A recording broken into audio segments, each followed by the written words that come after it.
सभी का स्वागत है। टी फाउंडेशन से मैं करोड़ेश विकास पांडे जी के साथ यहाँ पर आया हूँ। हमारी संस्था देश भर में पशु क्रूरता निवारण के लिए सेमिनार लेती है। तो हम लोग का एक विषय होता है पर्यावरण और शाकाहार। इस विषय पर हम लोग प्रत्येक विद्यालय में जाने का व्यवस्था करते हैं और ये 26वां संस्थान है जहाँ पर आकर के हम लोग ये कार्य कर रहे हैं। तो अब हम बात करेंगे यहाँ की जो प्रबंधक हैं उनसे, और ये सेजल ब्यूटी पार्लर एक संस्था चलाती हैं। इनसे बात करेंगे कि ये किस किस व्यवस्थाओं को यहाँ पर चला रही हैं और भी जानेंगे। मैम, परिचय के साथ। मेरा नाम संध्या है, मैं सेजल ब्यूटी पार्लर से हूँ।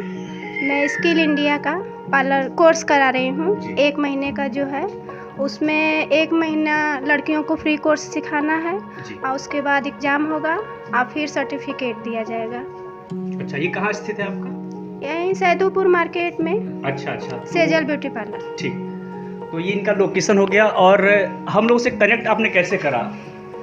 मैम है एक, अच्छा, मेरे यहाँ आती हैं सीखने। अच्छा, तो वहीं बताएं तो फिर हम आपको बुलाएं। धन्यवाद। सुनिएगा जी, बिल्कुल बिल्कुल, आप बहुत अच्छा बोलिए। मैं ये चाहूँगा कि स्किल इंडिया की तरफ से जो एक कार्यक्रम ये लोग चला रही हैं, मैम का अच्छा पहल है। और मैं चाहता हूँ कि जो महिलाएं हैं मतलब इस क्षेत्र में आगे बढ़े और उनके लिए रोज़गार की व्यवस्था हो सके। तो ये हम लोगों के अंदर से ये उद्गार है। ये अच्छा काम कर रही, महिला सशक्तिकरण के लिए काम कर रही हैं। तो बहुत साधुवाद देता हूँ मैम को। मैम, आपको कहीं बैठना तो बैठ जाइए, फिर हम लोग शुरू करते हैं। आप खड़ी रहेंगी साथ में। ये जो कार्यक्रम है किस पर है? पर्यावरण और शाकाहार पे है। ठीक है, बैठ जाइए। हम ये मान के चलते हैं कि आप लोगों को पर्यावरण के बारे में बहुत सारी नॉलेज होगा। ठीक है, जब हम लोग छोटे बच्चों के यहाँ जाते हैं प्राइमरी में और मिडिल क्लास में, तो वहाँ पर पर्यावरण के बारे में सबको जानकारी होता है। तो मैं ये मान के चलता हूँ कि आप लोगों को बहुत जानकारी है। मैं उसके विषय में बात नहीं करूँगा। बात करते हैं शाकाहार पे। ठीक है, मैं बस एक प्रश्न करूँगा कि इसमें से कितने लोग हैं जो मांसाहारी हैं? अच्छा, ठीक, कोई बात नहीं, सामान्य बात नहीं है। ठीक है, सुनिएगा, जैसे कि शाकाहारी को क्या बोलते हैं? वेजिटेरियन, और मांसाहारी को नॉन वेजिटेरियन। तो जैसे कि ये बोलने में कितना फैसिनेटिंग लगता है कि मैं नॉन वेज खाता हूँ। ठीक है, आप समझिएगा कि जब हम वेज बोलते हैं तो एक लगता है कि चलो यार पत्तेदार चीज़ मैं खाता हूँ। ठीक है, लेकिन नॉन वेज उसको हम ये क्यों नहीं बोलते कि फ्लैश ईटर, मीट ईटर क्यों नहीं बोल देते हैं? समझिएगा कि हम मांस खाते हैं ना, वो एक मरे हुए जानवर पक्षी का एक गोश्त है, मांस है। ठीक है, तो हम उसको फ्लैश नहीं बोलते हैं, मीट नहीं बोलते हैं, बोलते हैं नॉन वेज। आप समझ पाते हैं कि नॉन वेज क्यों बोला जाता है? नॉन वेज मतलब वेज का उल्टा। ठीक है, इसका मतलब ये है कि वेज को हम बोल करके साथ में उस क्रूरता को क्या करते हैं? छिपा देते हैं। ठीक है ना, तो नॉन वेज बोलने से ये हो गया कि हम मीट की बात नहीं करेंगे, क्योंकि बोलने में बड़ा अभद्र लगेगा कि हम मांस खाते हैं, हम मांसाहारी हैं और हम फ्लैश खाते हैं, किसी मरे हुए जीव का गोश्त खाते हैं। तो हम बोल देते हैं नॉन वेज, मैं नॉन वेज खाता हूँ। तो उससे लगता है कि बड़ा अच्छा शब्द है, तो भाई खा सकते हैं। ठीक है, तो ये छिपाने का एक तरीका होता है। मैं बस यही नहीं बात करूँगा कि सिर्फ ये नहीं बात करूँगा कि आपको सिर्फ मांस छुड़वाना है, चाहे जो भी करना है। मैं साइंटिफिक बातें बोलूँगा कि मैं यहाँ धर्म के लिए नहीं आया हूँ कि बस बताओ कि मांस आप मत खाइए, शाकाहार कीजिए, क्योंकि शाकाहार करने से प्रभु मिल जाते हैं। ऐसा कुछ नहीं मैं मानता हूँ।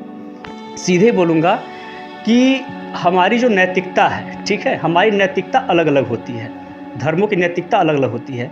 लेकिन अगर हमारा हृदय प्रेम पूर्ण है और करुणावान है तो हम जरूर अपने प्लेट में हिंसा को शामिल नहीं करेंगे। ठीक है, क्योंकि जो भी प्लेट में आ रहा है उसके साथ हिंसा ऑलरेडी हो रहा होगा। देखिएगा कि हम ये बताना चाहेंगे कि अभी हम लोग कंपैशन वाले हिस्से में बाद में आएंगे। पहले बात करते हैं रिपोर्ट के बारे में कि क्या कहा जाता है कि जो मांसाहार है उससे प्राकृतिक विनाश हो रहा है। ठीक है, कैसे बात करेंगे कि लोग सोचते हैं कि अगर हम मांस नहीं खाएंगे तो शाकाहारी भोजन करने वाले ज़्यादा हो जाएंगे, तो फसल की कमी हो जाएगी और भुखमरी के लोग शिकार होंगे। ये हम सिंपली देखने में नज़र आता है। ठीक है, इसका हम लोग खंडन करेंगे आगे, ठीक है। देखते रहिएगा कि हम मांसाहार कर रहे हैं तो कैसे प्राकृतिक विनाश कर रहे हैं। ध्यान सुनिएगा, जो 1 केजी बीफ होता है, 1 केजी बीफ माने क्या होता है?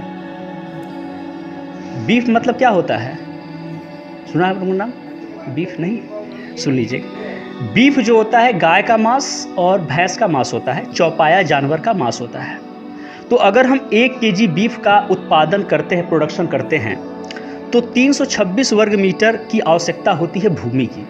मतलब कि 70 फीट लंबा और 17 फीट लंबा और 17 फीट चौड़ा भूमि की आवश्यकता होती है 1 केजी बीफ को पैदा करने में। आप समझिए कि उस खेत में 1 केजी क्या कई किलो ज़्यादा, मतलब कि हम अनाज पैदा कर सकते थे, जबकि हमको उससे 1 केजी ही बीफ पैदा हो रहा है, उससे हमको मिल रहा है। तो कितना बड़ा हम घाटे में हैं, ठीक है। थोड़ा और आगे बढ़ते हैं। पोल्ट्री का मांस के बारे में किसको पता है? पोल्ट्री के मांस के बारे में, मुर्गा मुर्गी, समझ रहे हैं ना। तो 1 केजी पोल्ट्री का जो उत्पादन किया जाता है उसमें 12 वर्ग मीटर, 3.5 मीटर लंबा, 3.5 मीटर चौड़ा भूमि लगता है, तब जाकर 1 केजी पोल्ट्री मुर्गे या मुर्गी का मांस हमें मिलता है, ठीक है। ये तो हुआ भूमि के मतलब कि उसके बाद कि हम कितना यूज़ कर रहे हैं, कितना उसको हम दे रहे हैं, दोहन कर रहे हैं भूमि की। अब बात करते हैं कि कितना पानी खपत होता है मांस को पैदा करने में, ठीक है। तो अब समझिए कि जब हम 1 केजी मांस का उत्पादन, प्रोडक्शन करते हैं, तो करीब 20,940 लीटर पानी की बर्बादी होती है। क्यों? पिलाने, खिलाने, धुलाने और चमड़ा साफ करने, तमाम चीज़ों को लेकर के आंकड़ा मैं बता रहा हूँ और एक एवरेज की बात कर रहा हूँ। जबकि आप समझिए कि 1 केजी हम मांस उत्पादन करते हैं तो 20,940 लीटर पानी बर्बाद हो रहा है। उलट 1 केजी गेहूं अगर पैदा करते हैं तो सिर्फ 503 लीटर पानी हम बर्बाद करते हैं। मतलब कि सीधे देख पा रहे हैं कि 40 गुना, कितना?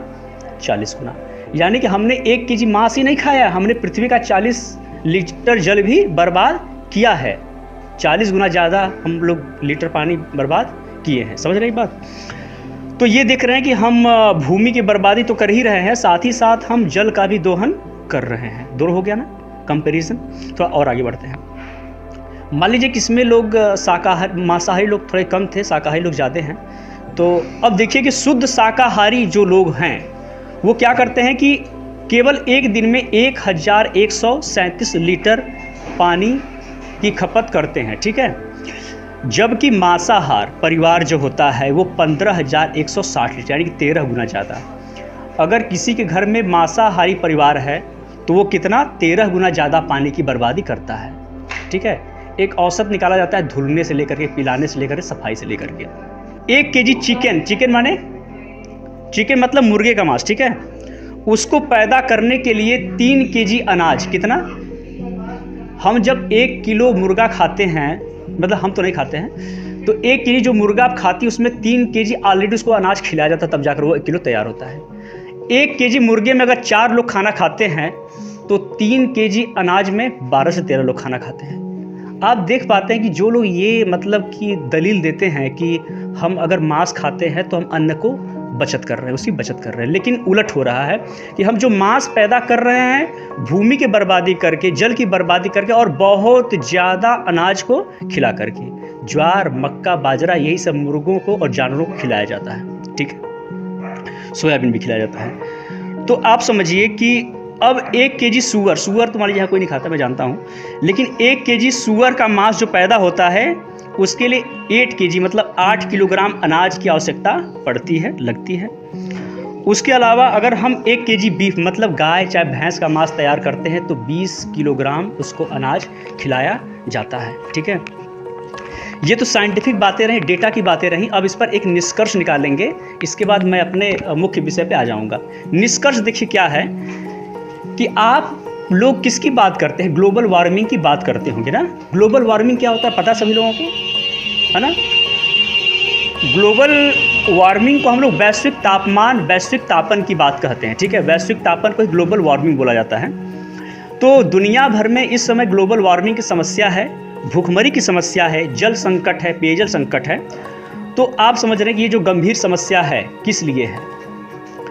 आप समझिए कि अभी जो हमारा जो ग्लोबल जो हमारा टेम्परेचर है वो कितना है पता है? 1.15 डिग्री सेल्सियस। ये जल्दी बढ़ेगा आने वाले कुछ दशकों में। 1.5 डिग्री सेल्सियस से ज़्यादा 3-4 जहाँ हुआ तहाँ हमारे लिए प्रलय की संभावना होगी। हम क्या मतलब कि आने वाली पीढ़ी का मत सोचिए, हम ही नहीं बचेंगे। कारण है कि हमारा जो समंदर है और भी जो हिमखंड के आसपास जगह है वो बर्फ़ों से घिरा हुआ है। जैसे ही गर्मी बढ़ेगी वो पिघलेंगे तो क्या होगा? समूची पृथ्वी जल से आप्लावित हो जाएगी और हम उसमें डूब जाएंगे। फसल ना होगा, कुछ भी नहीं होगा, जनजीवन प्रभावित हो जाएगा, है ना।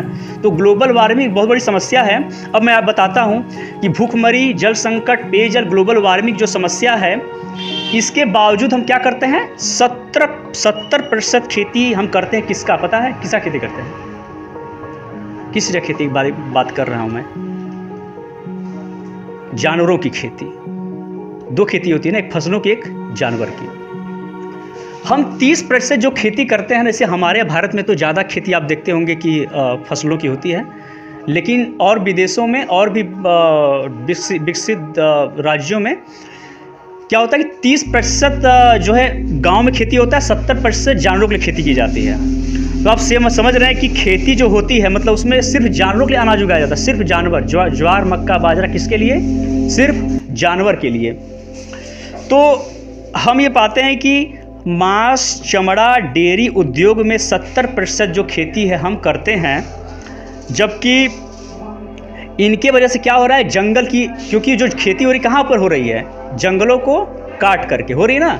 जंगल को काट करके हम खेती कर रहे हैं, ठीक है। तो जंगल, पानी, अनाज, इन तीनों की बर्बादी हो रही है। इसके साथ साथ जब हम पशु खेती करते हैं तो जो गाय का, काऊ का जो गोबर होता है ना, उसमें क्या होता है? मीथेन होता है। वो जो सांस लेते तो क्या निकलता है? मीथेन निकलता है। तो जानवरों से बहुतायत मात्रा में क्या निकलता है? मीथेन, यानी कि CH4, नाइट्रस ऑक्साइड, N2O, ठीक है। तो और ये सब क्या है? कार्बन डाइऑक्साइड, ये सब क्या है? Green house gases. Green house gas क्या होता है?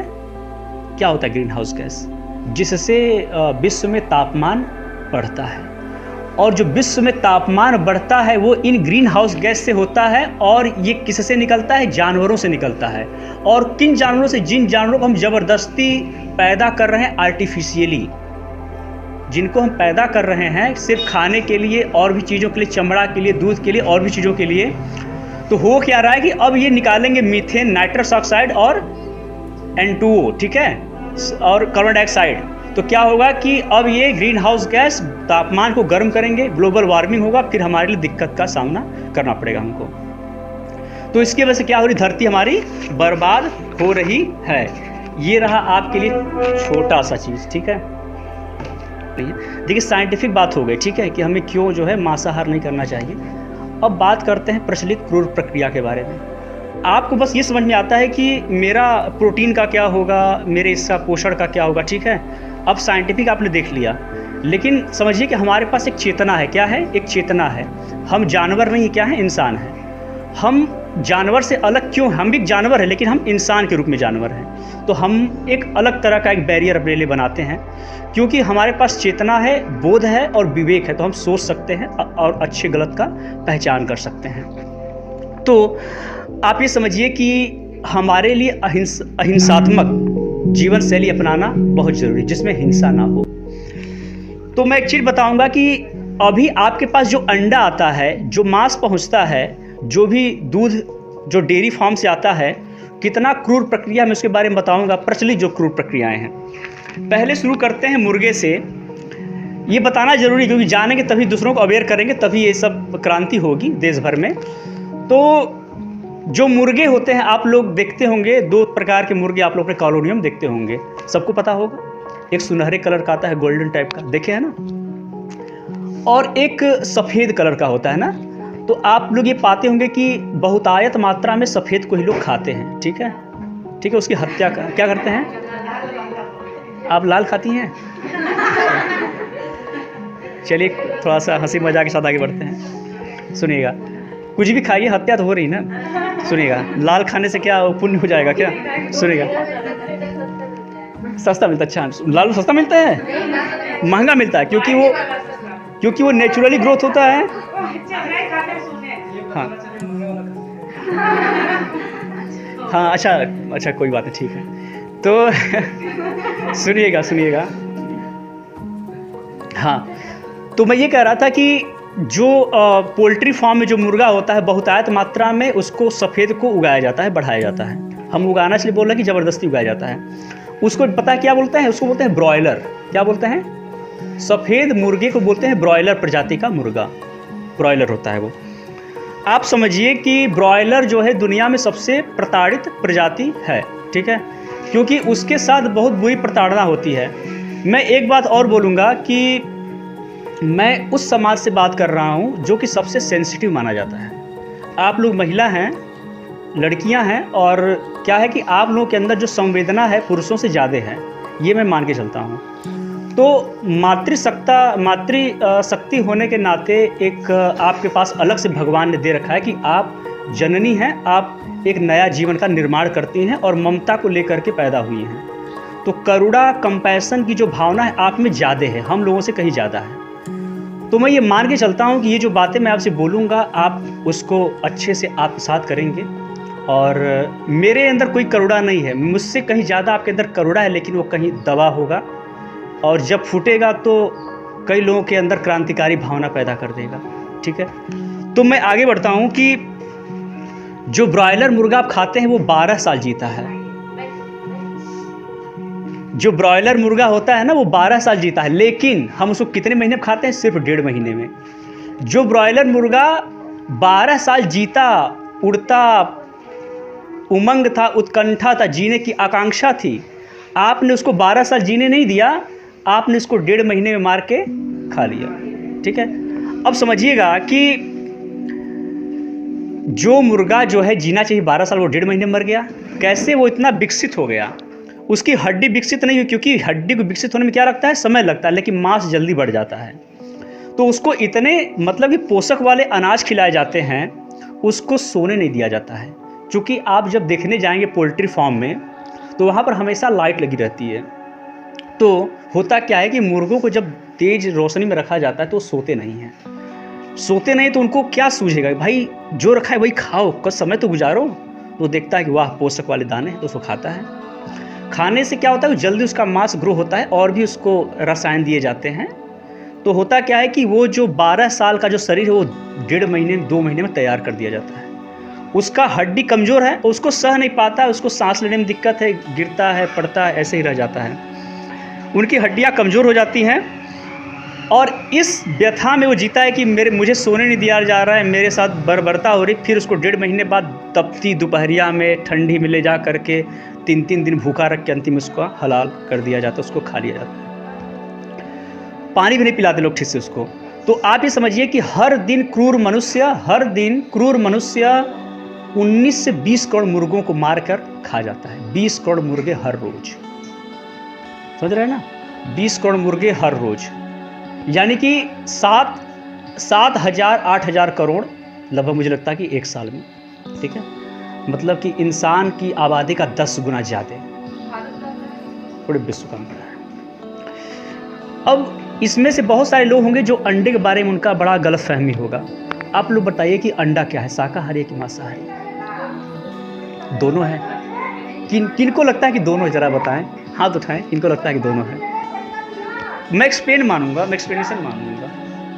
किसको लगता है कि मांसाहारी और शाकाहारी दोनों में आता है? आपको? क्यों? अच्छा कोई बात नहीं, चलिए मैं बता देता हूँ, सुनिएगा। बहुत सारे लोगों का ये गलतफहमी होता है कि अंडा जो है शाकाहारी है, ठीक है। लेकिन समझिएगा कि शाक का अर्थ क्या होता है? फूल पत्ते जो धरती से पैदा होते हैं। आहार माने क्या होता है? भोजन होता है, ठीक है। आहार माने क्या होता है? भोजन। जो धरती से पैदा होता है, जो फूल पौधे होते हैं, क्या होते हैं? शाक में आते हैं। और आहार माने भोजन। अब बताइए कि अंडा जो होता है किस मुर्गी रूपी पौधे पैदा होता है ना? अंडा जो है किस मुर्गी रूपी पौधे पैदा होता है?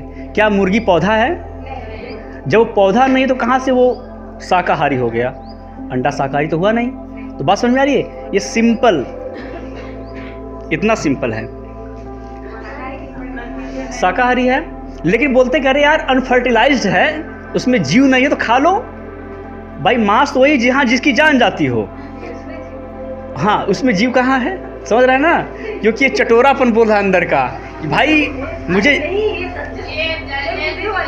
क्या हमें ये जस्टिफाई किया जाता है कि हमारा स्वाद जो है उस जीव के जीने से ज़्यादा बेहतर है, इसलिए मैं इसको जस्टिफाई कर रहा हूँ।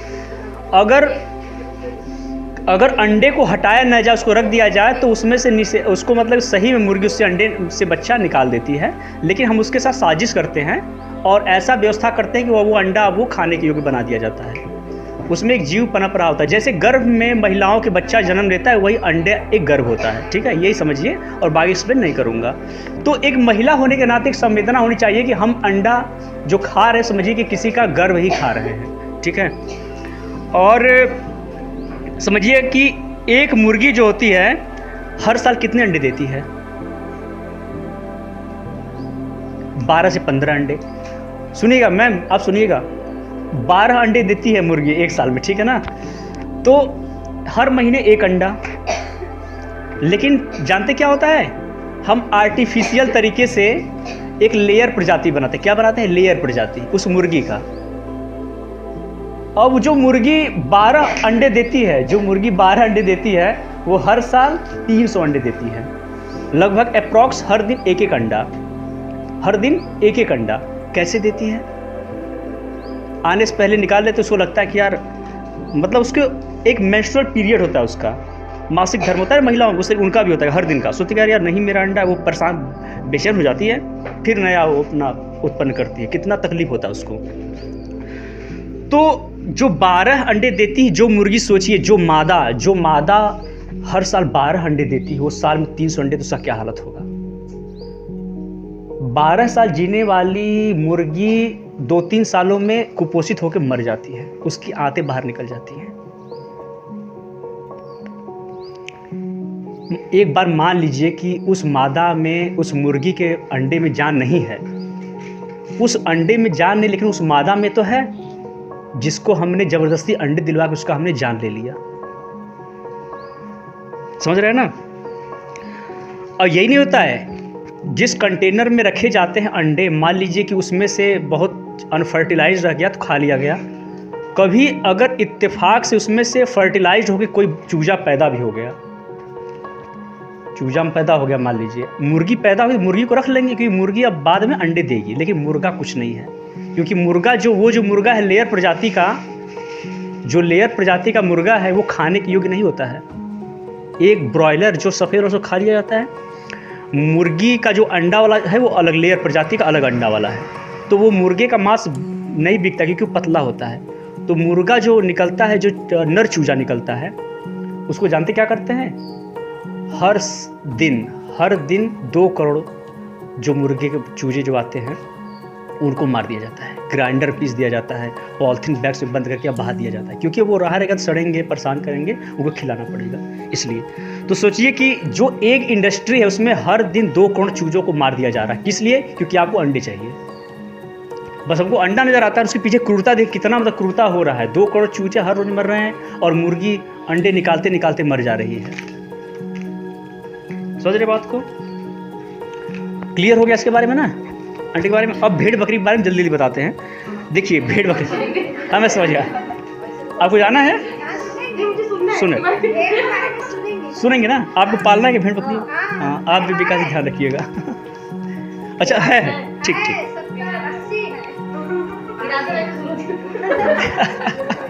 ठीक है, ऐसे ही माहौल में होगा सेमिनार, अच्छा माहौल है। ठीक है, सुनते हैं। ठीक है, कि क्या करती है आप भेड़ बकरियों का? नहीं, अच्छा कोई बात नहीं, सुनिए, पालती है, ठीक। यही मैम, यही लैंग्वेज चाहिए था उस समय, गजब मजा आता है, जानती है, छा जाती हैं आप। और आगे बढ़ते हैं। नहीं वो हो जाएगा, मैं उसमें लगा दूंगा, सब फिल्टर कर दूंगा अभी और अच्छे से। देखिए जी, बिल्कुल मैम, सुनिएगा। भेड़ बकरी, ठीक है, आप सुनिएगा, स्पेशली आपके लिए। यहाँ पे 1 2 3 4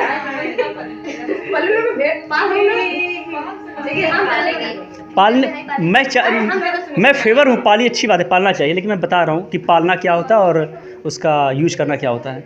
सुनिएगा, कि भेड़ और बकरी, जी जी बहुत बढ़िया, आप सही जा रही हैं। सुनिएगा, दुनिया में, सुनिएगा, दुनिया में कृत्रिम मतलब कि आर्टिफिशियल तरीके से, मैं एक मिनट साथ जी सुनिएगा,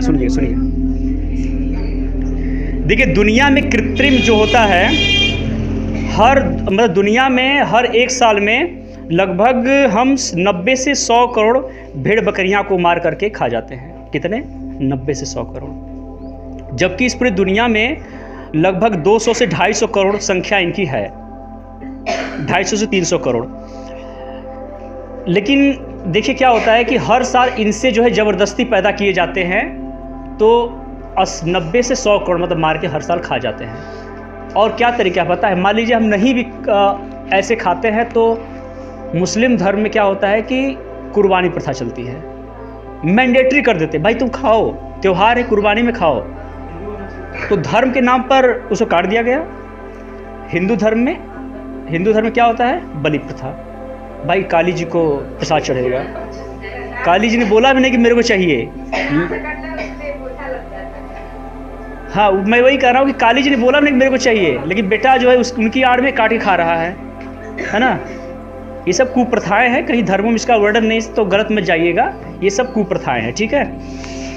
कोई धर्मगुरु अगर ये कहता पाया गया कि हमारे यहाँ बलि प्रथा है, चाहे कोई कहे कुर्बानी प्रथा है, तो मान लीजिए कि वो ढकोसला है, कुछ नहीं है, ठीक है।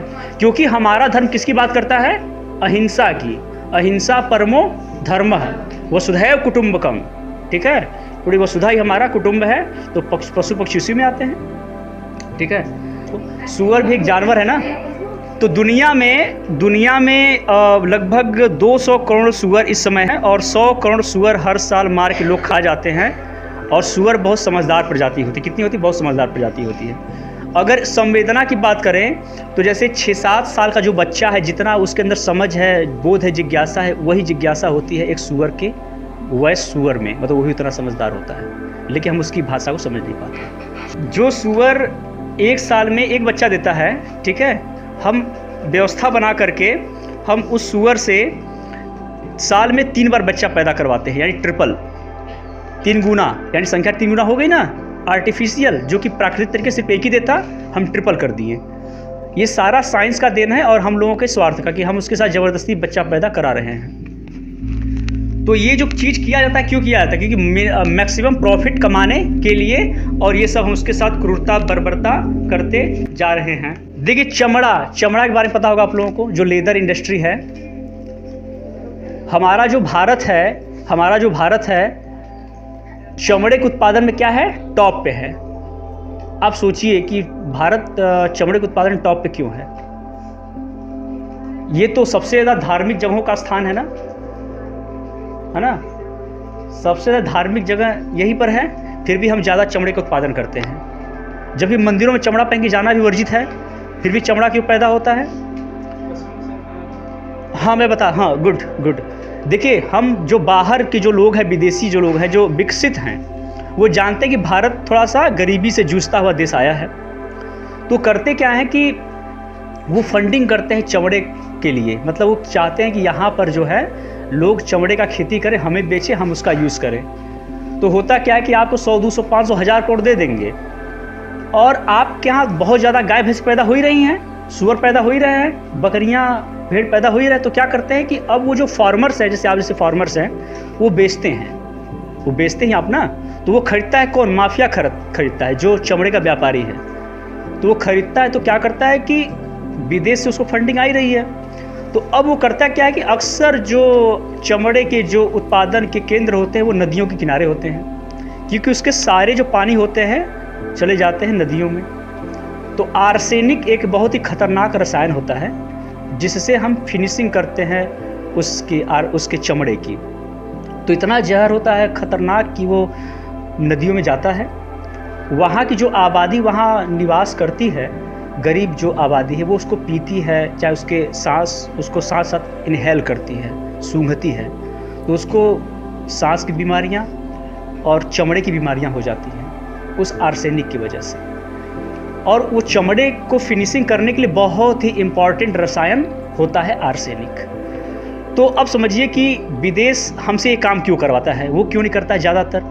क्योंकि जानता है कि जो नदियाँ प्रदूषित होंगी तो हमने इसको 1000 करोड़ दिया है, और जो नदियों की दुर्दशा हुई है उसको सुधारने में कितना करोड़ पैसा लग जाएगा। कहता भैया हम स्वच्छ रहें, इनसे कराते हैं, हम माल उसका ले लेंगे चमड़े का।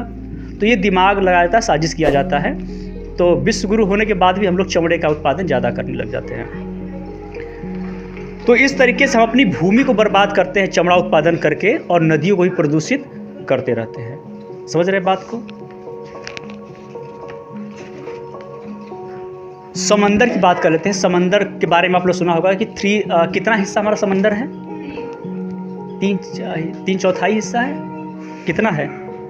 70% ना, 70% मांगे चलिए, मतलब बहुतायत मात्रा में वही है। तो जो ज़्यादा मछलियाँ पकड़ी जाती हैं कहाँ से पकड़ी जाती हैं? समंदर से, क्योंकि उसको हमें बाहर भी ट्रांसपोर्ट करना है, एक्सपोर्ट करना है, निर्यात करना है। तो हम हर दिन 800 करोड़, जितनी हमारी पूरी मनुष्य की इस पूरे संसार में आबादी है, उतने करोड़ मछलियाँ एक दिन में हम मार लेते हैं और उसको खा जाते हैं। ठीक, जितना मनुष्यों की आबादी उतनी जनसंख्या की मछलियाँ हम रोज़ फिशिंग करते हैं, रोज़ खाते हैं। अब मछलियाँ नहीं खाते हैं, ऑक्टोपस भी पकड़ा गए वो भी मर गए बेचारे, कछुए पकड़ा गए वो भी मर गए, और विषैले मछलियाँ पकड़ा गए वो मर गए, सर्प मर गए। तो ऐसे हम हर दिन जो फिशिंग करते हैं बड़े बड़े जाल डाल करके समंदर में, उससे क्या हो रहा है कि मछलियों के हट जाने से वहाँ की वनस्पतियाँ नष्ट हो रही हैं, वहाँ का जो इकोसिस्टम है, मतलब पारिस्थितिकी तंत्र, इकोसिस्टम क्या हो रहा है? प्रभावित हो रहा है। तो हम ये पाते हैं कि अगर यही स्थिति रहा तो आने वाले 20 सालों में, 26 सालों में समंदर क्या हो जाएगा? समाप्त हो जाएगा। और एक बात मान के चलिए कि हमको जो ऑक्सीजन मिलता है कितना? 70%। 30% यहाँ भूमि से आता है और 70% कहाँ से आता है? समुद्रीय तटों से। वहाँ से मछली मार रहे हैं, कछुए हटा रहे हैं, और वहाँ का इकोसिस्टम खराब हो रहा है। तो वहाँ के जब हट जाएंगे पादप वनस्पतियाँ, तो क्या होगा? हमारी ऑक्सीजन कहाँ से मिलेगा? ख़त्म। हमारी आयु कम हो जाएगी, उनको बीमारी लग जाएगी। तो फिशिंग करना हर तरीके से, मांस खाना क्या है हमारे लिए? दुखदाई है, नुकसानदायक है और भयंकर है। तो इस तरीके से हमारे लिए बहुत ज़रूरी है कि हम समंदर को बचाएं और मांस का सेवन भी ना करें। लास्ट में एक पॉइंट और बोलूँगा पर्यावरण के बारे में। हम जो मांस खाते हैं, डेयरी का सामान यूज करते हैं, उससे 51% ग्रीन हाउस गैस वो जिससे यहाँ पर तापमान बढ़ता है, जिससे ये धरती गर्म हो रही है, हमारे लिए प्रदूषण का काम कर रहा है। जबकि ट्रांसपोर्ट और फैक्ट्री से ज़्यादा ग्रीन हाउस गैस किससे निकल रहा है? एनिमल फार्मिंग से, मांस के उत्पादन से। तो अब ये भी देख लीजिए कि ग्रीन हाउस गैस तो निकल ही रहा है, साथ ही साथ हर सेकेंड हम 2 एकड़ ज़मीन क्या हो रहा है? काट रहे हैं। हर सेकेंड हम 2 एकड़ ज़मीन क्या कर रहे हैं? काट रहे हैं। किस लिए? मांस को पैदा करने में। ठीक है। और ये जो मांस हम लोग पैदा कर रहे हैं, उसके लिए क्या करते हैं? 8 से 20 गुना ज़्यादा हम संसाधनों का इस्तेमाल कर रहे हैं, जिससे ग्लोबल वार्मिंग, भूखमरी, जल संकट जैसे भयंकर परिणाम हमारे सामने आ रहे हैं। आज मैंने सेमिनार को शॉर्ट रखा है क्योंकि ऑलरेडी हम लोग लेट हो चुके थे, तो मैंने शॉर्ट में बताया आप लोगों को, बाकी थोड़ा लंबा चलता है। तो आज के लिए इतना रखते हैं, लेकिन कुछ प्रश्न हो तो आप पूछ सकते हैं। मैंने बता दिया। नहीं, जो भी बताया बहुत अच्छा बताया।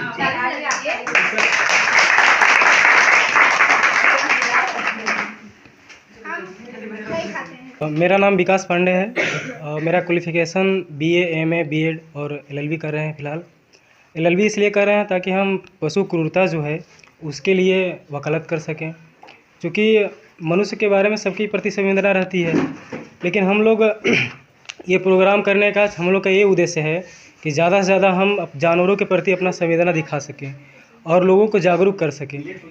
क्योंकि ये सब करने से हम लोगों को कोई ना पैसा कहीं से फ़ायदा होता है ना कुछ मिलता है, बशर्ते हम लोग इसलिए इस प्रोग्राम करते हैं ज़्यादा से ज़्यादा लोग हम लोग की बातों को सुने, प्रत्यक्ष रूप से और अप्रत्यक्ष रूप से भी, ताकि ये सोशल मीडिया पर जाएगा और हम लोग के विचार को लोग सुनेंगे और उनके अंदर ये सब जानकारियाँ आएगी कि शाकाहार को हम क्यों अपना सकते हैं। क्योंकि हम लोगों का कोई धार्मिक रीज़न नहीं है, बस जानवरों के प्रति प्रेम भावना, जैसे वो हम लोग जीव हैं वैसे वो भी जीव हैं, तो उनके साथ जो क्रूरता हो रही है उसको बंद करने के लिए ताकि वो भी एक अपना स्वतंत्रपूर्ण जीवन जी सकें, इसलिए किया जाता है। और हम लोग स्कूलों में भी छोटे छोटे बच्चों के पास भी जाते हैं, उनको बचपन से ये सिखाते हैं कि हमें जीवों की हत्या चाहे जीवों के प्रति अत्याचार करना चाहिए कि नहीं करना चाहिए, उससे क्या होता है। और आप लोगों के यहाँ आने का उद्देश्य भी यही था कि आप लोग थोड़ा सा एडल्ट भी हैं और घर की जिम्मेदारियाँ भी संभाली हैं, और कुछ जननी का ये सिद्धांत होता है कि हमारा बच्चा खाएगा तो प्रोटीन मिलेगा, एनर्जी ज़्यादा होगी और मोटा होगा, ये भी होता है। और कुछ स्वाद की वजह से तो हमें ये मानना चाहिए कि अगर अन्य पदार्थ भी है जो स्वादिष्ट बनाया जा सकता है, और आप लोग बनाते भी होंगी, जो शाकाहारी होता है और स्वादिष्ट लगता है, तो उसके जगह मांसाहार के जगह पे हम उसको बनाकर भी यूज कर सकते हैं। आए दिन हम लोगों के प्रचलन में आ गया है कि ज़्यादातर कोई त्यौहार आ जाए तो भी इसका यूज़ ज़्यादा करते हैं, मांसाहार का ज़्यादा यूज़ करते हैं। तो उसके जगह पे हमें ये सोचना चाहिए कि जब और कोई वस्तु उपलब्ध है जिसको हम स्वादिष्ट बना सकते हैं, उसको हम सेवन कर सकते हैं, तो हम फिर मांसाहार को क्यों अपनाएं, किसी जीव की हत्या क्यों करें। ये इस विषय पे आप लोग विचार करिएगा। ज़्यादातर लोगों के अंदर ये आदत बन जाती है मांसाहार सेवन करने का, और इस स्वाद के ही एडिक्ट होकर लोग ज़्यादा यूज़ करते हैं। हाँ हाँ, ये प्रश्न करिए। हाँ दीजिए दीजिए। बैठिए बैठिए बैठिए। ये कैमरा नीचे नीचे नहीं, मैं आपका चेहरा ब्लर कर दूंगा, ठीक है? हाँ ब्लर कर दूंगा, मैं ब्लर कर दूंगा। नाम मत बताइए, ब्लर कर दूंगा। एक चीज आप लोगों के अंदर कोई भी डाउट हो, गौरव विकास इसको जरा से जनसंख्या इसकी बढ़ेगी ना, तो ये बताएंगे ना, ये सब नहीं खाए हम बोलो। हाँ, ये जो भी कोई क्वेश्चन हो कि अरे हम नहीं पूछ रहे, नहीं, हम ब्लर कर, चेहरा पे नहीं आ अरे नहीं रहने दीजिए आप। अच्छा ऊपर रहने दीजिए, मत कीजिए इनकी तरफ, वैसे पूछ लीजिए, नहीं आएगा उधर दिखाया आवाज तो आएगा। सर इसकी भी तो जनसंख्या बढ़ेगी ना। नहीं, ये आवाज को भी मॉडिफाई कर दूंगा। जो मुर्गे मछली की बात कर रहे हैं आप, जो मुर्गे मछली का अगर नहीं खाएंगे तो इसका भी तो जनसंख्या बढ़ेगी ना। बहुत अच्छा प्रश्न, आप जवाब देंगे इसका? किनको लगता है कि ये सही बात है? कि वो सब नहीं फैलेंगे इधर उधर, गंदगी नहीं पहुंचाएंगे। हाथ उठाइए। हाँ?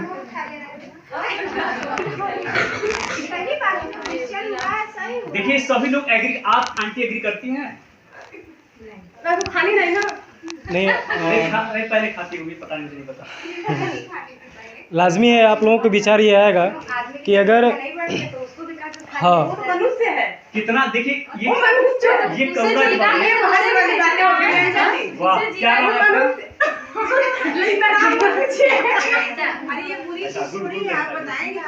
बहुत अच्छा, देखिए आपने ये क्वेश्चन बहुत सही किया है कि अगर उसको नहीं खाया जाएगा तो दिन पे दिन उसकी जनसंख्या बढ़ती जाएगी, और आए दिन रास्ते इधर उधर सब गंदगी भी फैलाएंगे, और हम लोग खा कर उसको काट कर उस पर उपकार करते हैं, उसकी संख्या हाँ रास्ता क्लियर करते हैं ताकि जनसंख्या उसकी कम होगी, उसका ज़्यादा अच्छा हो रहा है। तो आपका ये मत है। आप कोई देसी मुर्गा पकड़ कर हमको दिखाइए, पकड़ लेंगी? जो गांव में मुर्गा पाला जाता है उसे कोई पकड़ पाएगा? नहीं। हम मुर्गा कौन खा पाते हैं? जो पिंजड़ा में बंद रहता है या जिसका हम पालन करते हैं। उसी तरह से जो नेचुरल ढंग से जो मुर्गे बनते हैं उसे आप पकड़ भी नहीं पाएंगी, क्योंकि वो भी अपना सुरक्षा करता है। हाँ, वो चोंच से अपने प्रहार भी करते हैं, उसे हम पकड़ भी नहीं पाएंगे, और वो पर्याप्त मात्रा में उड़ भी लेते हैं और फुर्तीला भी होते हैं। इसकी जनसंख्या इसलिए बढ़ रही है क्योंकि हम लोग उसको बढ़ा रहे हैं। वैज्ञानिक अनुसंधान के द्वारा एक नई नई प्रजातियां बनाई जाती है, जिससे हम ज़्यादा से ज़्यादा उसका उत्पादन करते हैं, और एक ऐसी प्रजातियां बनाई जाती है कि कम समय में वो ज़्यादा वज़न हो जाएगा, वो जल्दी बढ़ेगा। ये जो नेचुरल मुर्गे होते हैं वह धीमी मात्रा में बढ़ते भी हैं और धीमी मात्रा में विकसित होते हैं, और प्रजनन क्षमता भी, जैसे सर ने बताए थे कि ऐसे नेचुरल ढंग से 12 ही अंडे देती हैं मुर्गियाँ, 12 चाहे 13। इस तरह से देखा जाए तो ईयरली में 12-13 हुआ, मंथली में एक, मंथ में एक। तो एक मुर्गी अगर एक अंडा देगी महीने में और अपने नेचुरल ढंग से वो बढ़ेगी, तो दिन पर दिन संख्या उसकी कम रहेगी, और वह इतनी ज़्यादा संख्या में नहीं होगी जिसका आपको चिंता है ना? कोई दिक्कत आ गई? नहीं आ गया। और उनकी संख्या क्यों बढ़ती है जिनको हम पढ़ा रहे हैं? क्यों बढ़ती है? हम जिस चीज़ का यूज़ करते हैं अपने आप बढ़ जाता है। हाँ, क्यों बढ़ जाता है? क्योंकि साइंस है, टेक्नोलॉजी है, आर्टिफिशियल इसमें से बहुत लोग, हाँ, अर्थशास्त्र आप लोग पढ़े होंगे। आप लोग अर्थशास्त्र में देता है कि जिसकी मांग ज़्यादा होती है,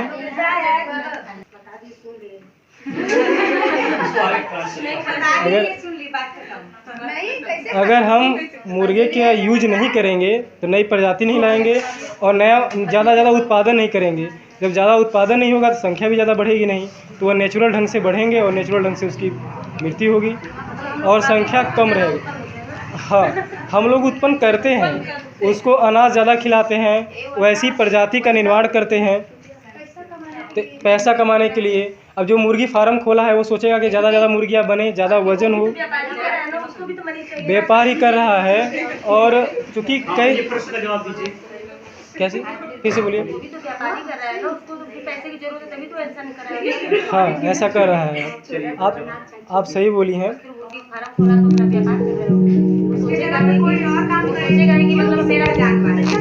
मैं ये मान के चलता हूँ कि पिछला जो आपका जिज्ञासा था उसका समाधान हो गया है। आपको पता है कि जिस प्रजाति का हम प्रयोग करते हैं उसको बढ़ाया जाता है, ठीक है ना? उसको क्या किया जाता है? इन लोग रिएक्शन कीजिए, मुझे मत रिकॉर्ड कीजिए। समझ रहे बात को ना? जिस प्रजाति को हम यूज़ करते हैं उसको क्या करते हैं? ज़्यादा बढ़ा देते हैं, ठीक है? अब इन्होंने एक बात बोली है, क्या नाम है आपका? अंजल ने एक बात बोली है कि हम अगर वो व्यापार नहीं करेंगे, जैसे कि हम मुर्गे को नहीं पालेंगे तो वो व्यापार ख़त्म हो जाएगा, उसका रोजी रोटी कैसे चलेगा? समझ रहे बात को? देखिए उन्होंने खुद ही उत्तर दे दिया। ठीक है, अब आगे बढ़ते हैं। हम समझ गए अब्बा क्या कहना चाहती हैं। अब ये समझिएगा कि चोरी क्या है, चोरी क्या है और डकैती क्या है? क्या ये व्यापार है? नहीं ना, लेकिन उससे अर्निंग होती कि नहीं होती है? चोरी और डकैती से क्या होती है? अर्निंग होती है। छिनैती से क्या होती है? अर्निंग होती है। किसी से कहा जाए बेटा तू चोरी डकैती छोड़ दे, अरे यार मेरा व्यापार में पैसे कमाता हूँ, आप कहेंगे साले तू कर रहा है, तू गलत आदमी है, तू तो अपराधी है, तू अपराध कर रहा है। सब जानवर अपनी व्यथा हमसे नहीं कह पाते हैं तो हमको लगता है कि वो एक निर्जीव है यार, उसको तो हम पका के काट के खाए बेच देंगे। लेकिन उसकी आर्तनाद, उसकी दशा को देखेंगे तो कहेगा तू मेरे लिए अपराधी है। अब मान के चलिए कि एक मान के चलिए कि हम उसको जायज़ ठहरा भी देते हैं, तो हम करें क्या? आपने देखा होगा कि एक लैंडलाइन की व्यवस्था हुआ करती थी हमारे पास, लैंडलाइन, पीसीओ था ना। पीसीओ का बिजनेस कितना चलता था? बहुत चलता था। अगर पीसीओ का धंधा बहुत चलता था तो अगर किसी व्यक्ति ने मोबाइल फ़ोन लॉन्च किया, एंड्रॉयड सेट, तो अब कोई हड़ताल बैठ गया कि भैया तुम लॉन्च करोगे तो मेरा पीसीओ बंद हो जाएगा? वो तो ऐसा नहीं बोला। उस व्यक्ति ने लॉन्च किया, वो व्यक्ति अपना पीसीओ बंद कर कुछ और काम, वो मरा भी नहीं ना पीसीओ वाला, उसने कोई काम ढूंढ लिया। ऐसे और भी काम है जैसे हमने उसको रिप्लेस करे हैं। कुछ चीज़ों को नहीं बोलना चाहूँगा, थोड़ा अभद्र लगेंगे, लेकिन ऐसे बहुत सारे काम हैं जिनको हमने रिप्लेस कर दिया है। पीसीओ के अलावा और भी काम थे। जैसे आप देखिए कि सब्जी वाले जो पहले सब्जी बेचते थे उनके पास और बढ़िया हो गया तो अपना ब्यूटिशियन वाला कुछ काम शुरू कर दिए, ठीक है, या फिर अपना मतलब कि दुकान बड़ा खोल लिए, ठीक है।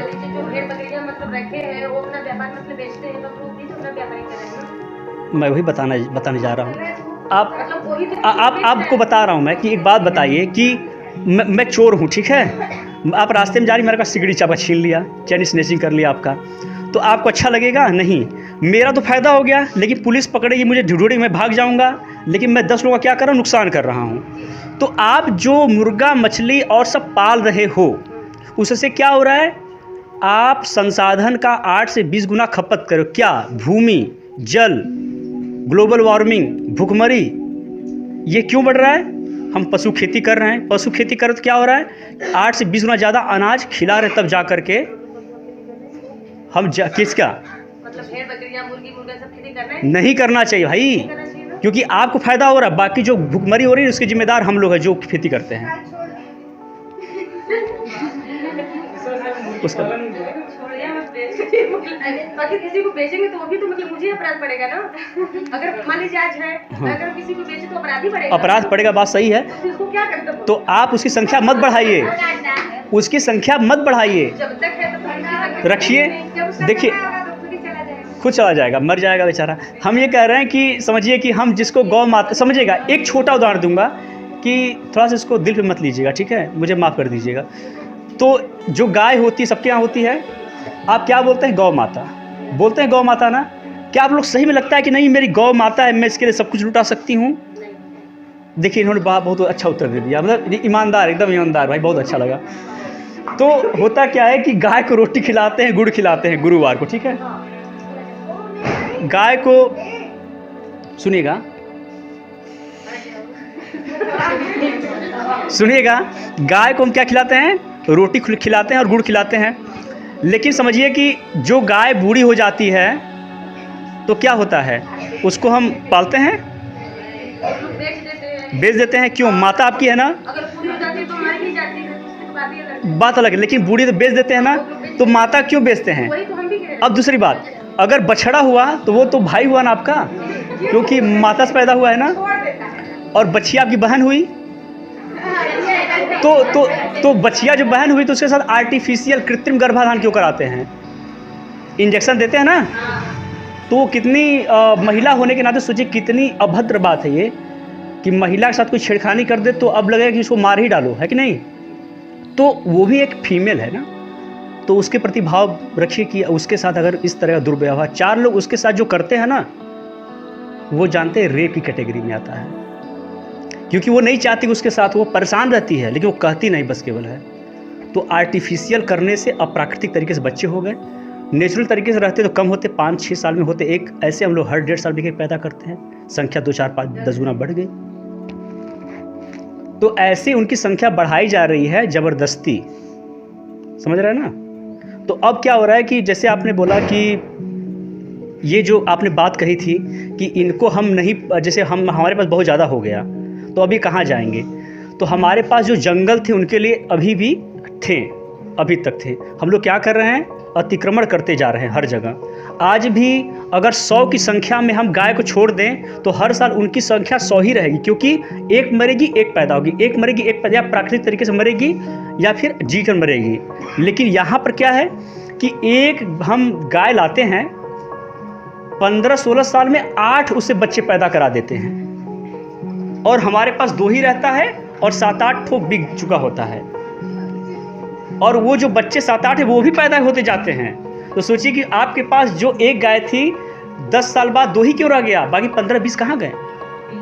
बिक गए। यानी संख्या अपने 15 से 20 गुना बढ़ा दी उससे। अब बोलते हैं कि मैं तो गाय पालता हूँ, मैं इसको मारता नहीं हूँ, लेकिन वो जो कट रही है आप ही घर से निकल रही है, समझ रहे हैं ना। और जंगल में रहती कितनी रहती? 100 हर साल 100 कांस्टेंट। लेकिन आपने कहा कि मैं 2 पालता हूँ, लेकिन आपको क्या पता कि आपने 2 से 20 पैदा किए, 20 आपने मार्केट में उछाल दिए। अब 20 जो है उत्तरोत्तर गुणोत्तर वृद्धि करती जा रही है। ये इसकी साइंस है। अब सोचेंगे अरे यार फिर दूध की समस्या आ जाएगी, दूध कैसे पिए? उसका भी जवाब है कि अब उसका रिप्लेसमेंट आ रहा है। दूध सिर्फ गाय और भैंस का नहीं होता है, दूध शाक आधारित भी होता है, प्लांट बेस्ड मिल्क भी आते हैं। आप चाहें तो घर पर सोयाबीन का मिल्क बना सकती हैं, ओट्स का मिल्क बना सकती हैं, काजू का, बादाम का, मैं महंगा नहीं बोल रहा हूँ, और एक उसका बना सकती हैं नारियल का, वही मैं बोलने वाला था, नारियल सबसे सस्ता पड़ता है। देखिए आप डेयरी फार्म में जाते हैं तो 1 लीटर दूध कितने का मिलता है? 60 रुपये का मिलता है ना, 60 रुपये का। वही पता नहीं कहाँ का किस किस गंदे हाथ से आया होगा, पता चला आदमी ऐसे करके दूध कर ला रहा है और इसमें क्या तरह कीटाणु होंगे। लेकिन नारियल खरीदिए गोला, मान लीजिए 50 का आता है बड़ा वाला, एक नारियल में आप 2 लीटर दूध बनाओगे, मान लीजिए 60 रुपये का नारियल का गोला आता है, ठीक है। तो 60 रुपये के नारियल के गोले में आप 2 लीटर दूध क्या करेंगे? मिक्सर में ग्राइंड करके निकालेंगे, और वो दूध आपका 2 से 3 दिन चलेगा फ्रिज में रखने पर, और ये दूध 1 दिन के बाद ख़राब हो जाता है। और उससे भी आपका क्या, ये कौन बोलता है? मैं बताना चाहूँगा कि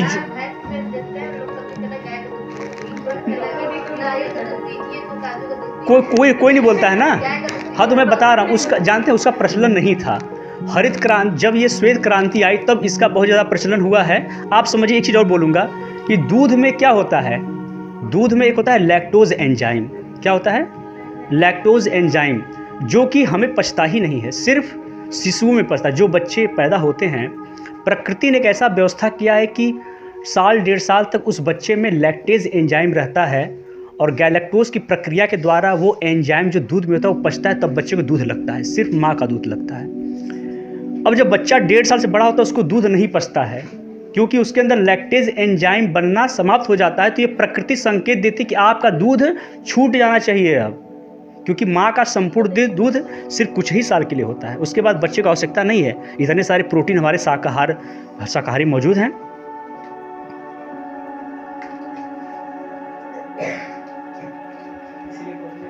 नहीं, पतला तो है यार, पतला तो मैं बचपन से ही हूँ, वो बात नहीं है, अब तो मेरे अंदर वो ताकत आ गई है।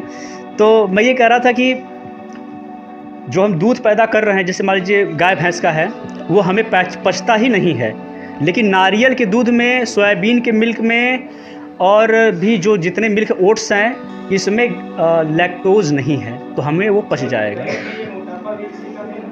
हाँ हाँ हाँ। और उसमें जानती क्या होता है, उसमें फ़ैट है, तमाम से और भी चीज़ जो हमें पचते ही नहीं हैं, दिक्कत करता है। तो एक बात मान चलिए कि जो फ्यूचर हमारा है प्लांट बेस्ड प्रोडक्ट का है। ये जो मावा होता है ना, खोआ, जो हमें जो मिठाइयाँ बनती नज़र आती हैं, ये जानती हैं अगर ये दूध ख़त्म हो जाएगा तब भी ये बनेंगी, क्योंकि प्रोडक्शन नहीं हो पा रहा है दूध का। जो मतलब जो प्लांट से दूध मिलेगा, उस दूध से खोआ, मट्ठा, छेना सब बनेगा, और उस खोए से मिठाइयाँ बनेंगी, जो ये रसगुल्ला मिठाई बनी सब बनेगा उससे। लेकिन लोग प्लांट बेस्ड मिल्क खाते ही नहीं है, क्योंकि प्रोडक्शन ही नहीं है। आप डिमांड तो कीजिए, कल से मिलना शुरू हो जाएगा। नहीं, आप घर बना, अरे भाई प्रोडक्शन हो जाएगा। हाँ, खेती आप पीना शुरू किए नारियल, यहाँ नहीं आएगा ना, मार्केट में आ जाएगा, दूध आ जाएगा। आप 60 रुपये लाती हैं? नहीं, मैं कह रहा हूँ 60 रुपये आप लाती हैं दूध खरीदने के लिए। क्या सभी लोग गाय पाले हैं? सभी लोग गाय नहीं पाले हैं ना? आप पाली हैं?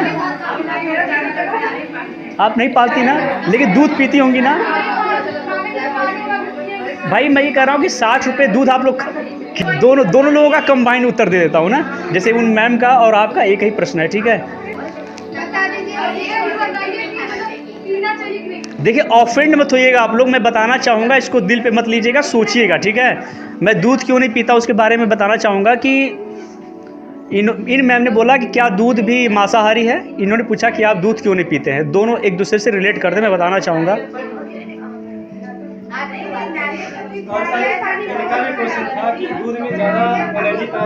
हाँ हाँ हाँ, नारियल के पेक्षा बता देंगे इनको भी। तो भाई सिर्फ दूध तो नहीं पियेंगे, और भी तो खाएंगे, साग सब्जी, फल, पालक और भी चीज़ें हैं ना। क्या दूध पे जिंदा रहेंगे?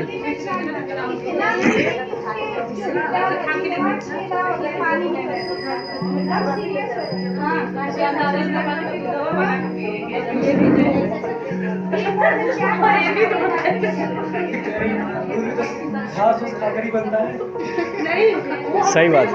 हाँ, इसके बारे में उत्तर दिया जाएगा, सबका उत्तर हमारे पास भाई, वो सही बात है, ठीक है। देखो हंसी आ गया ना, तो हंसी मतलब उपहास हो गया, मतलब सही बात है, गलत तर्क दिया जा रहा है। जी नहीं, ठीक है, ये होना चाहिए। शोर हो जाए, शोर जाए, हाँ।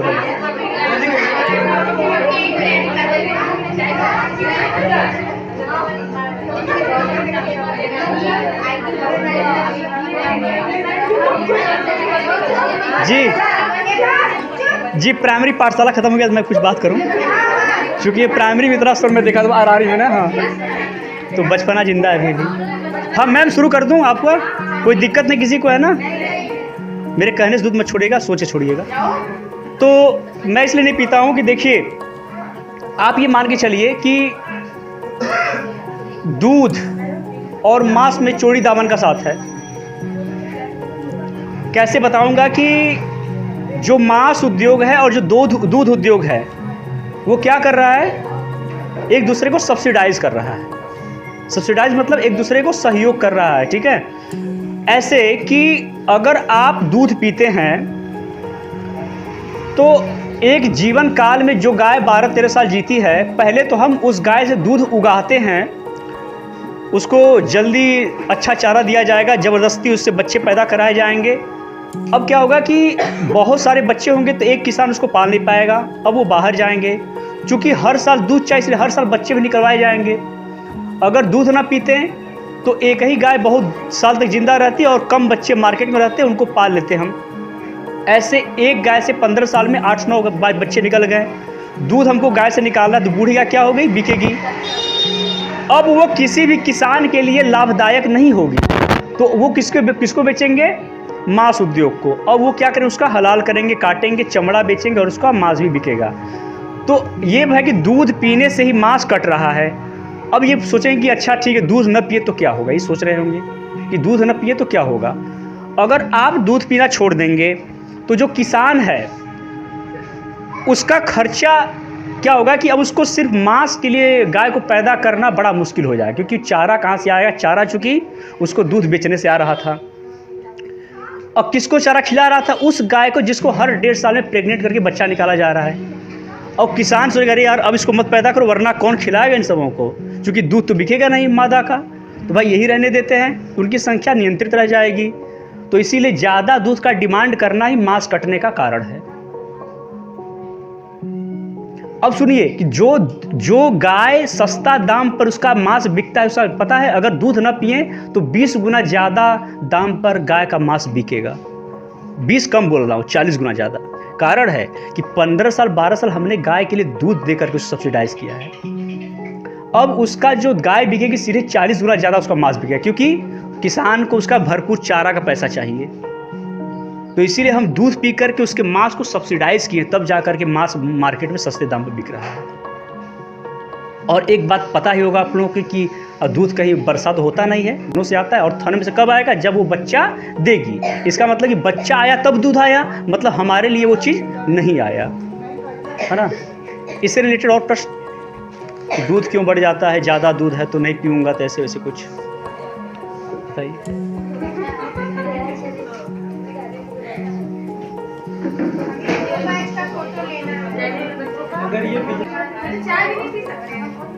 मैं तो नहीं पीता हूँ, मैं दूध का नहीं, मैं उसका आप समझिए कि नारियल का दूध कभी मिल जाता पीता हूँ, वरना नींबू की चाय पीता हूँ।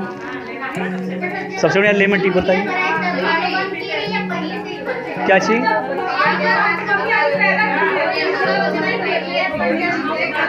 मैम हाँ बताइए। सोशल मीडिया पर आए तभी से आप ये दूध मांस वगैरह सब बंद किए हैं या पहले से? 4 साल से भाई मांस में नहीं खाता था, समझिएगा बात ये है। तभी सवेरा ये बताइए कि दूध पैदा करके मुझे दीजिए, लेकिन उससे गाय न मरे तो मैं पी लूँगा।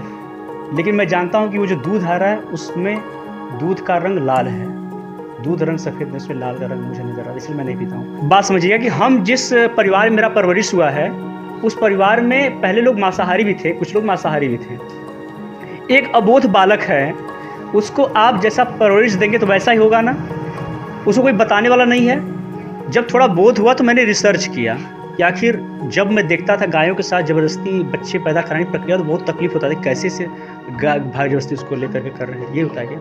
तो मतलब ये था कि धीरे धीरे लगने लगा कि ये जो काम है ना बड़ा गलत है। फिर जब गाय नहीं दूध दे रही थी, फिर उसके साथ अब बच्चा क्या है, एक पकड़ा फिर खींच लिया, अब भाई जल्दी दूध निकालो हमको पीना है। तो हम लगता था नहीं कुछ ना कुछ इसमें झोल है। तो मैंने कहा कि नहीं ये साजिश की जाती है गाय भैंसों के साथ। इग्नोर कर सकते हैं, कोई दिक्कत नहीं, सब लोग करते हैं तो इसे इग्नोर हो जाएगा, लेकिन थोड़ा सा संवेदनशील रहेंगे तो समझ पाएंगे कि ये सब क्या हो रहा है।